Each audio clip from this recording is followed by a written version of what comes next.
On the calendar module. This is accessible to the administrator, teacher, parent, and student. So I've logged in now as my administrator account.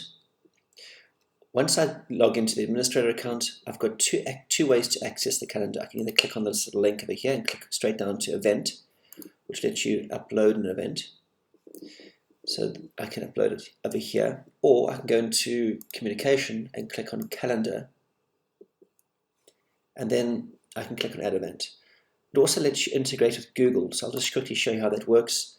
You'd open up your Google Calendar and you'd follow these steps. You'd copy your calendar name from Google and copy your Google Calendar URL over here and click submit.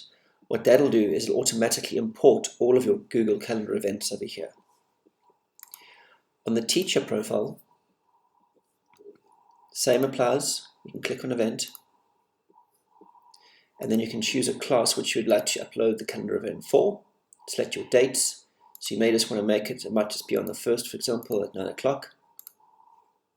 Oops, let's just try it again. The 1st of April, 9 o'clock. It could be an all-day event. You could give it a name.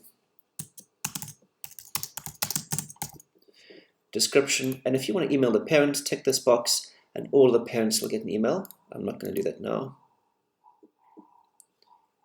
Okay, so it's uploaded the event. Let's just wait for it to load. So we're going to go down here. So I loaded it for the Sharks class, and there it is, trip to the zoo. So when the parents log in on their side, and they go down, there we go, trip to the zoo. Otherwise, you can go into the calendar over here, events calendar, and there it is.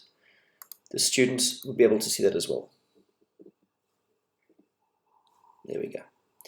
Okay, it's quite a straightforward module. If you've got any questions, please email support@childcloud.co.za.